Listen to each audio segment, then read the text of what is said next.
Hello students, welcome back to storage area network classes. So next is about the fiber channel architecture. So traditionally host computer operating system have communicated with the peripheral devices over channel connections such as, so these are all the protocols, okay, SCON as well as SCSI. So such here we are talking about the communication from host to storage array over various channels. So for that fiber channel architecture we need to study about. So first among them is about the protocol stack of the fiber channel. Fiber channel protocol stack. It is a layered architecture similar to the layer OSI layer what you have said in the lower semester and all and data communication, right? It contains only 5 layers here. So the bottommost one, the physical layer FC0, okay. Each layer is identified. FC stands for fiber channel. So fiber channel layer 0, FC1, FC2, and FC4 we have instead of FC3. FC4 is there, and there is an upper layer protocols, application layer protocols on top of it. So the bottommost layer all represents the various data rates, right? Physical communication, of course. So 1 Gbps, 2 Gbps, 4 Gbps, 8 Gbps, and 16 Gbps are the applications with various data rates. Then followed by FC1 performs the encoding and decoding of data packets. Okay. Then flow control or admission control as well as framing of packets that are done by FC2. Then next comes on FC4 comes. FC3 is not there as per the representation. FC4 which maps which performs the mapping function. So mapping, upper layer protocol mapping. Okay, actually upper layer is the one where it is similar to the application layer where it contains various protocols like SCSI, HIPPI, SCON, ATM, and IP, okay, internet protocol.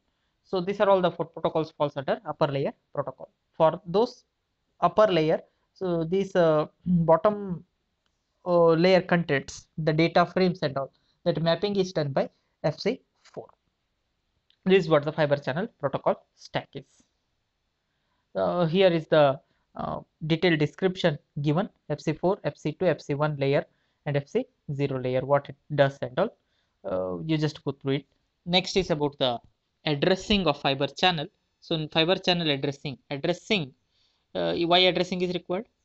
Say it's a device, right? Each device should have an addressing identity. So that identification is done using addressing concept. So addressing, 24-bit addressing is used here. The 24-bit which will be containing three, that contains three part actually: domain ID, area ID, and port ID. Okay, each uses 8 bits representation. Each uses 8-bit representation: domain ID, area ID, and port ID. Just the example here representation is given 0 to 7. The from LSB represents the port ID, followed by area ID, and finally the domain ID. Okay, the hexadecimal values they will be in.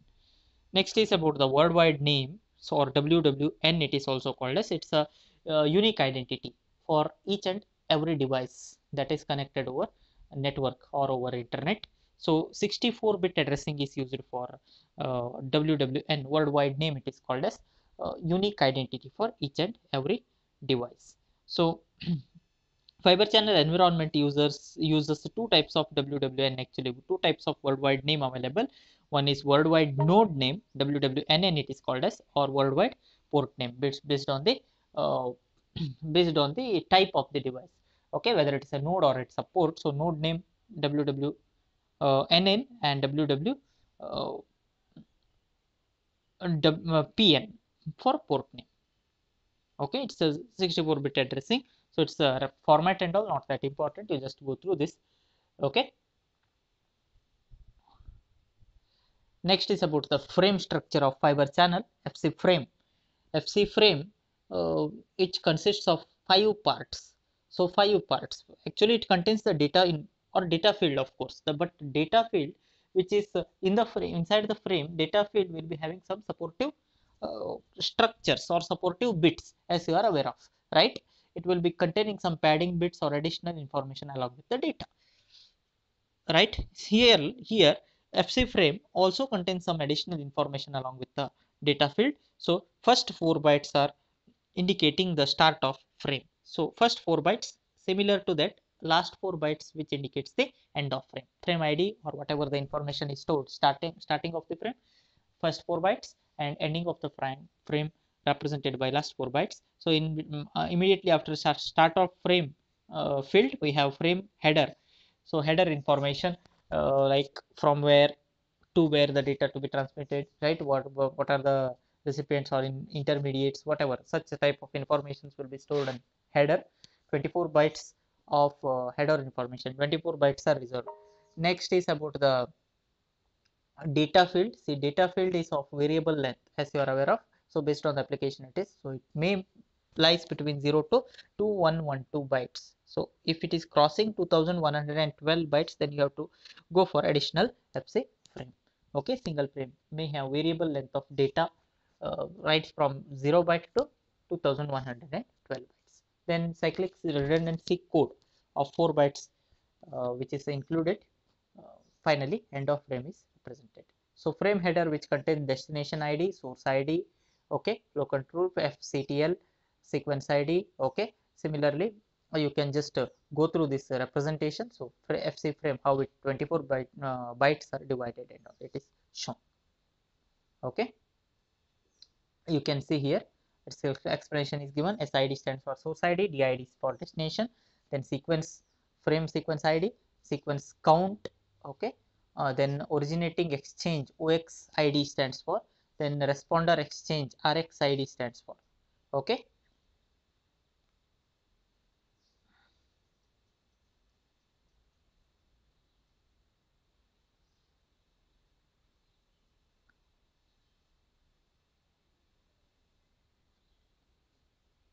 So organization of a fiber channel data, it involves the concept of exchanging a message, okay, then sequencing of message, sending one after the other, right, and framing the message. Frame in the sense, say it is the content which stores the data along with some additional information.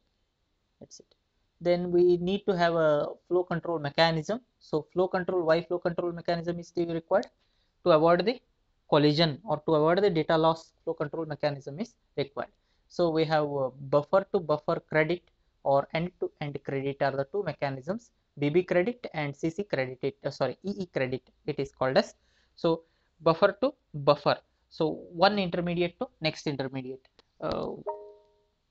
control mechanism is involved. If such a mechanism is involved, flow control mechanism is involved between any two nodes or any two intermediate, then it is called as buffer to buffer. Then last source to destination will be considered as end to end or E to E. Another important topic is about the service class. Okay, service class of FC.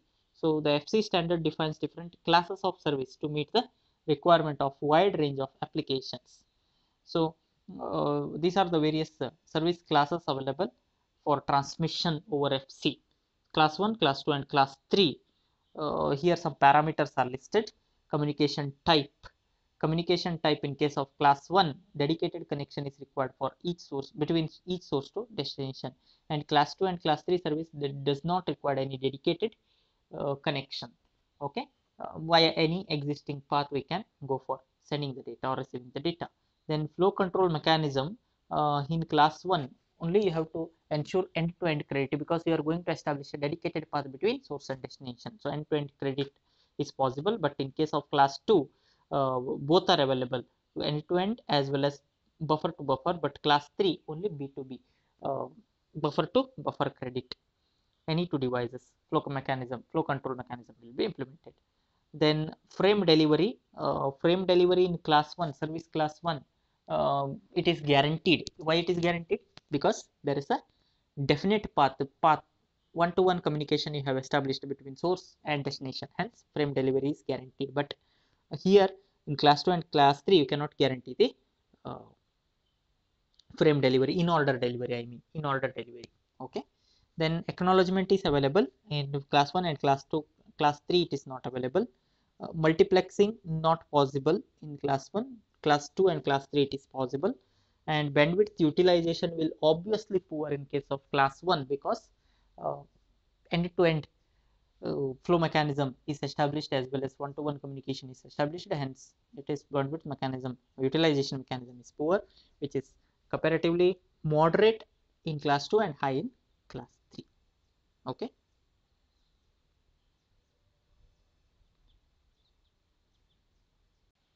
Next is about zoning.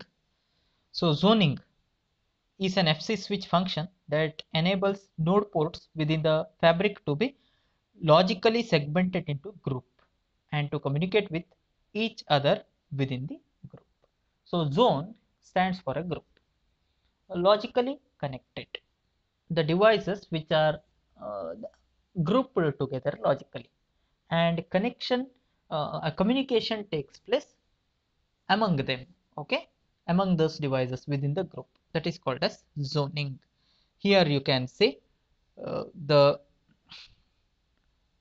zoning concept of the devices, ports, how they are clubbed together. You see, you can see the pair of ports or connection. You just check the dotted lines, okay. Oval shape is marked here, right, uh, which represents the group or pair of devices which they communicate, they are communicating to each other, right. Group 1, group 2, group 3 you can find, or zone 1, zone 2, zone 3 you can say. One left hand side there is a server, right hand side there is a storage array, in between there is a network. FC SAN it is generally marked as. So you can use a switch or hub as per your requirement, okay. Then we can define the zone set as well. A zone set which is composed of a group of zones that can be activated or deactivated as a single entity in the fabric, that is called as zone set, okay. Group of zone is called as zone set, that's it. Group of devices called as zone, and set of zones are called as zone set, very simple. So zone set, where the meaning of zone you can clearly see in this diagram. So set of members will give you will form a zone, and please remember, a member can be a participant in a multiple zones. See, member 2, from left you observe the first member which is participating in zone 1, but second member which is participating in zone 1 as well as zone 2, right. Please remember, a member can participate in a zone, or it can be a participant of multiple zones. So set of members will form the zone, and set of zones will form the zone set, that's it.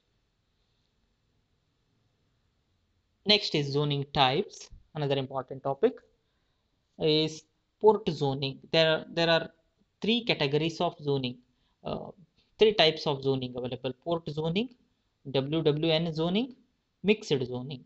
So WWN stands for worldwide name. Port zoning, here it uses the physical address of switch ports to define the zones. Only the switch ports are involved here in zoning process, and port ID is used, physical address is used for zoning or grouping purpose.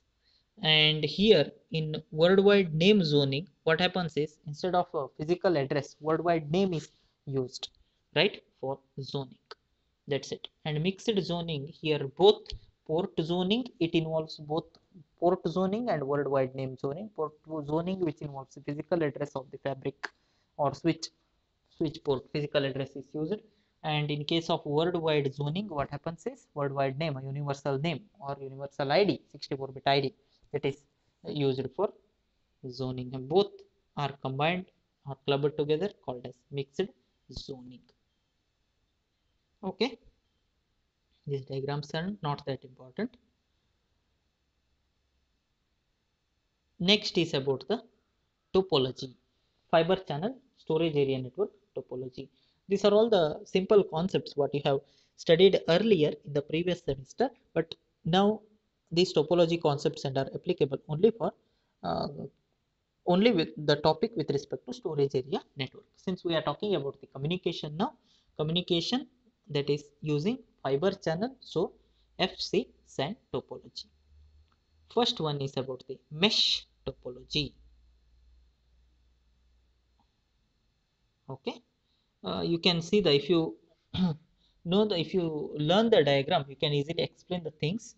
So there are two types of mesh topologies available: partial mesh and full mesh topology.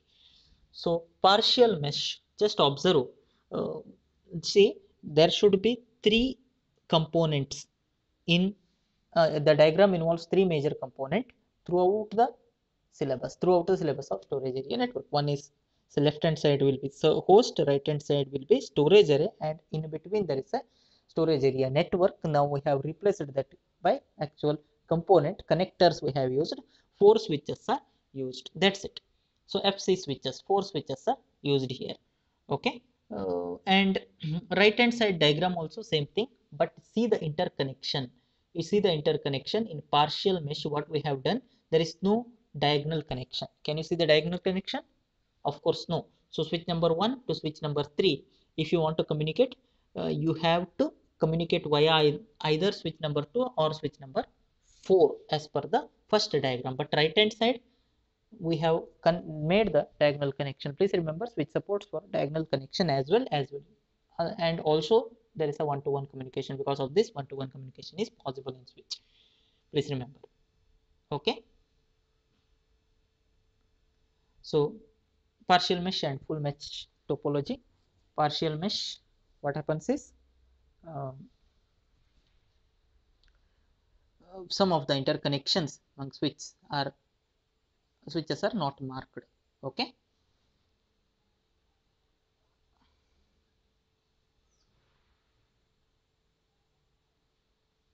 next is about the core edge. So core edge fabric. So core edge fabric topology has two types of switch tiers: edge tier and core tier. That's it. Again, we are considering switch as the interconnecting devices. So it involves two types of switch tiers: core tier and edge tier. The edge tier is usually composed of switches and offers an inexpensive approach to adding more hosts in a fabric. The core tier is usually composed of enterprise directors that ensure high fabric availability. So core edge topology, here you can see the diagram.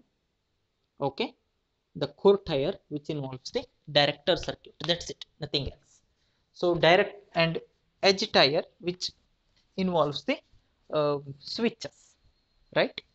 So all the interconnecting switches comes under edge tier, and core tier is the one which involves the director circuit, where director which is which governs the data flow and all. Okay, there is a direct communication from each and every switch with the director. You can see the diagram. So again, that core edge topology, which can be uh, again, which can be classified into two subclasses, subcategories: single core and multi-core. Single core and dual core topology.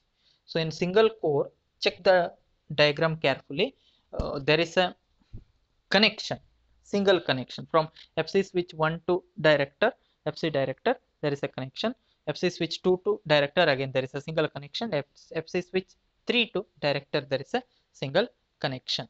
But here what happens is, in case of dual core, two director circuits are used, that's it. In dual core, very simple. In single core, there is only one FC director available, but in dual core there are two directors available, and connection from each and every switch, you can observe the diagram. Each and every switch will be connecting to both the directors. So this redundancy which helps you, if any of the circuit fails, still you can go for normal operation. Okay.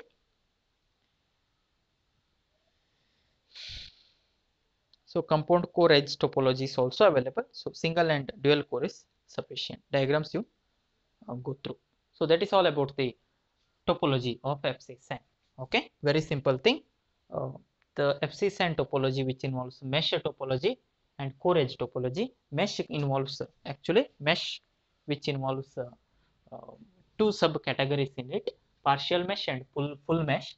And similar to that, core edge topology also involves some subcategories in it: single core, dual core, and multi core we have. Okay. Next is about the virtualization. So virtualization, this tells you about the uh, implementation of virtual volumes using storage area network. So block level storage virtualization using logical unit number. So block level storage virtualization aggregates block storage devices or logical unit numbers. Earlier we have discussed, please refer to my previous videos. And please note down the contents. As long as we are discussing the concepts, you are supposed to note it down. Okay. So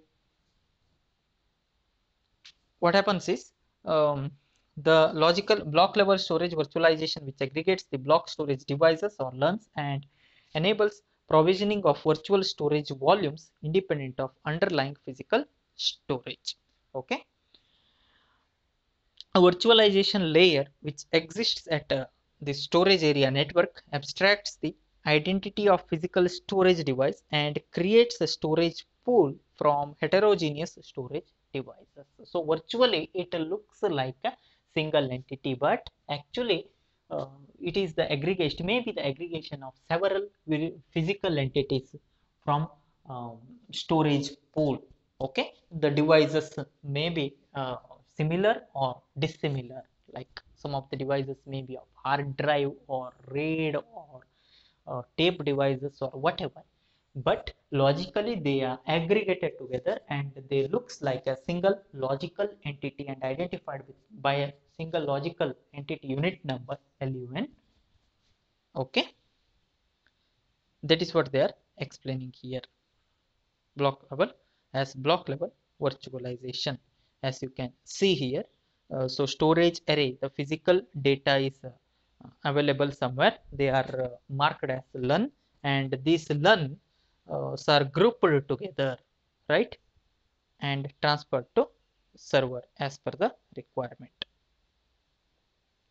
So we study this diagram, which is enough. Block level storage virtualization. Okay. Next, another small topic, that is virtual SAN or vSAN, or which is also called as virtual fabric, is a logical fabric on an FC SAN which enables communication among a group of nodes regardless of their physical location in the fabric. Again, virtual SAN which lets the grouping of devices logically, okay, physical, irrespective of their physical location, if they are relevant to each other, then vSAN which lets the devices to group together. Okay, which lets the devices to group together as a uh, and forms a logical group. That is what vSAN concept is. Um, that's it from this chapter. Okay, so we are discussing about the second module topics. So some almost 40% of second module is completed. Next is about the IPSAN and FCOE, which is again from the as per the syllabus, which belongs to module number 2 only. I'll be discussing about these topics in the next session. Thanks for watching. See you in my next video.